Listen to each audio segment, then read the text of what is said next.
श्री परमात्मने नमः। संक्षिप्त गरुड़ पुराण। नारायणं नमस्कृत्यं नरं चैव नरोत्तमं देवीं सरस्वतीं व्यास ततो जयमुदीरयेत्। नाथ श्रेष्ठ भगवान श्री नारायण और भगवती सरस्वती तथा वेद व्यास को नमन करके पुराण का प्रवचन करना चाहिए। जो जन्म और जरा से रहित कल्याण स्वरूप अजन्मा तथा अजर है, अनंत एवं ज्ञान स्वरूप है, महान है, विशुद्ध मल रहित अनादि एवं पंचभौतिक शरीर से हीन है, समस्त इंद्रियों से रहित और सभी प्राणियों में स्थित है, माया से परे है, उन सर्वव्यापक परम पवित्र मंगलमय अद्वय भगवान श्री हरि की मैं वंदना करता हूँ। मैं मन वाणी और कर्म से वैष्णव शिव ब्रह्मा गणेश तथा देवी सरस्वती को सर्वदा नमन करता हूँ। एक बार सर्वशास्त्र पारंगत पुराण विद्या कुशल शांतचित्त महात्मा सुतजी तीर्थ यात्रा को प्रसंग में नैमिषारण्य आए और एक पवित्र आसन पर स्थित होकर भगवान वैष्णव का ध्यान करने लगे। ऐसे उन क्रांतदर्शी तपस्वी का दर्शन करके नैमिषारण्यवासी शौनकादि मुनियों ने उनकी पूजा की और स्तुति करते हुए उनसे यह निवेदन किया, हे सुतजी। ऋषियों ने कहा, हे सुतजी, आप तो सब कुछ जानते हैं, इसलिए हम सब आपसे पूछते हैं कि देवताओं में सर्वश्रेष्ठ देव कौन है, ईश्वर कौन है और कौन पूज्य है, ध्यान करने के योग्य कौन है, इस जगत के सृष्टा पालन करता और संहार करता कौन है, किनके द्वारा यह सनातन धर्म प्रवृत्त हो रहा है और दुष्टों के विनाश कौन कौन है, उन देव का कैसा रूप है। इस प्रकार संपूर्ण जगत की सृष्टि हुई। किन व्रतों का पालन करने से वह देव संतुष्ट होता है, किस योग से, किन योग के द्वारा उनकी प्राप्त किया जा सकता है, उनके कितने अवतार हैं, उनकी वंश परंपरा कैसी है, वर्णाश्रम आदि धर्मों की प्रवर्तक एवं रक्षक कौन है। हे महामते श्री सुतजी, इन सब को और अन्य विषयों के हमें बताए तथा भगवान नारायण की सभी उत्तम कथाओं का वर्णन करें। सुतजी बोले, हे ऋषियों, मैं उस गरुड़ पुराण का वर्णन करता हूँ जो सारभूत है और भगवान विष्णु की कथाओं से परिपूर्ण है। प्राचीन काल में इस पुराणों को श्री गरुड़ जी ने काश्यप ऋषि को सुनाया था और मैंने इसे व्यास जी से सुना था। हे ऋषियों, भगवान नारायण ही सब देव में श्रेष्ठ है, वही परमात्मा एवं परब्रह्मा है। उन्हीं से इस जगत की उत्पत्ति, स्थिति और संहार की क्रियाएं होती हैं। वे जरा मरण से रहित है। भगवान वासुदेव अजन्मा होते हुए भी जगत की रक्षा के लिए सनत कुमार आदि अनेक रूपों में अवतरण ग्रहण करते हैं।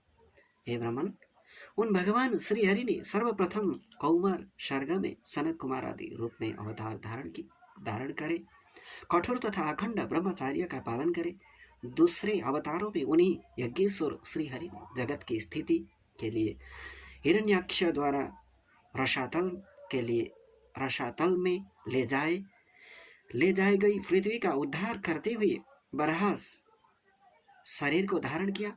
तीसरे ऋषियों स्वर्गों में देवर्षि नारद के रूप में अवतरित होकर उन्होंने शाश्वत तंत्र नारद पांचरात्र का विस्तार किया, जिससे निष्काम कर्म का प्रवर्तन हुआ।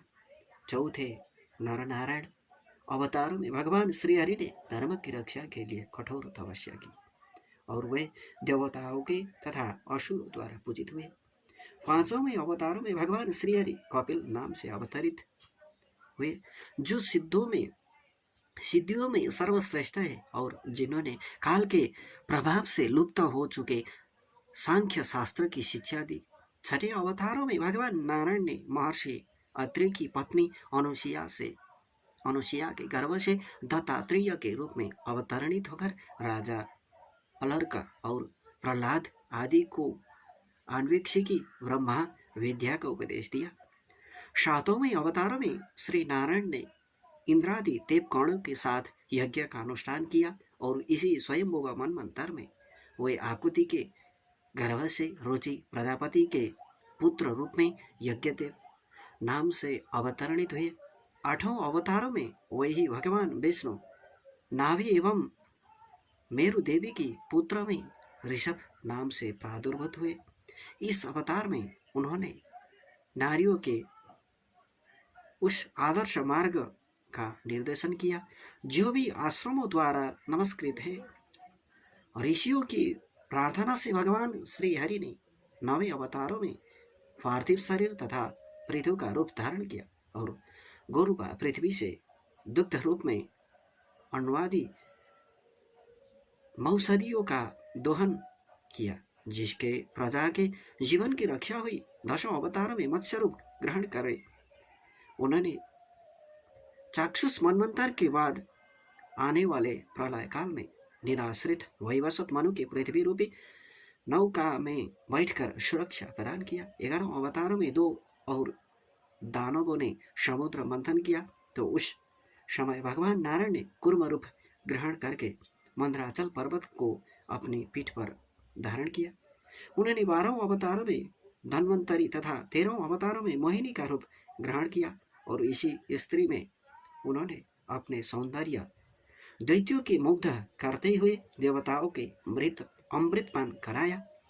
14वें अवतार में भगवान विष्णु ने नृसिंह का रूप धारण अपने तेज नखाग्रोह से पराक्रमी दैत्य राजा हिरण्यकश्यप के हृदय को उसी प्रकार विदीर्ण किया जिस प्रकार चटाई बनाने वाले व्यक्ति तिनके को चीर डालते हैं। 15वें अवतारों में वामन रूप धारण हुए राजा बलि के यज्ञ में गए और देवों के तीनों लोक प्रदान करने की इच्छा से उनसे 3 पग भूमि याचन की। 16वें परशुराम नामक अवतारों में ब्रह्मांड द्रोही क्षत्रियों के अत्याचारों के देखकर उनके क्रोध आ गया और उसी भावों में से उन्होंने 21 बार पृथ्वी की क्षत्रियों से रहित कर दिया। तदनंतर 17 अवतारों में परशुराम द्वारा सत्यवती से व्यास नाम से अवतरणित हुए और मनुष्य को अल्पज्ञता को जानकर उन्होंने वेद रूपी वृक्ष को अनेक शाखाओं में विभक्त किए।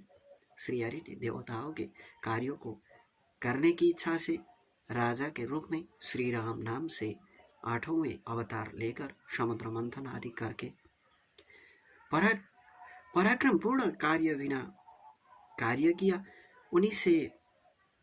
1900 अवतार तथा 20 अवतारों में श्री हरि ने वृष्णि वंश के कृष्ण एवं बलराम का रूप धारण किया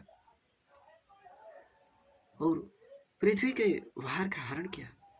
21 अवतारों में भगवान कलियुग की संधि के अंत्य में देवद्रोही को मोहित करने के लिए किकट देश में जिन पुत्र बुद्ध के नाम से अवतरणित हो गए और उसके पश्चात कलियुग की 8वीं संध्याओं में अधिकांश राजवर्ग के समाप्त होने पर वही श्रीहरि विष्णु यशा नामक ब्राह्मण के घर में कल की नाम के अवतरण ग्रहण करे। हे द्विजो, मैंने यहाँ पर भगवान नारायण के कुछ ही अवतारों की कथा का वर्णन किया है। सत्य तो यह है कि सद्गुण के अधिष्ठान भगवान विष्णु के असंख्य अवतार है। मानो देवता तथा सृष्टि प्रवर्तक सभी ऋषि उन्हीं विष्णु की विभूतियाँ कही गई है। उन्हीं मनु आदि श्रेष्ठ ऋषियों से इस जगत की सृष्टि आदि होती है। इसलिए व्रत आदि के द्वारा इनकी पूजन करनी चाहिए। प्राचीन काल में भगवान वेद व्यास ने इसी गरुड़ पुराण को मुझे सुनाया था। हरे नमः।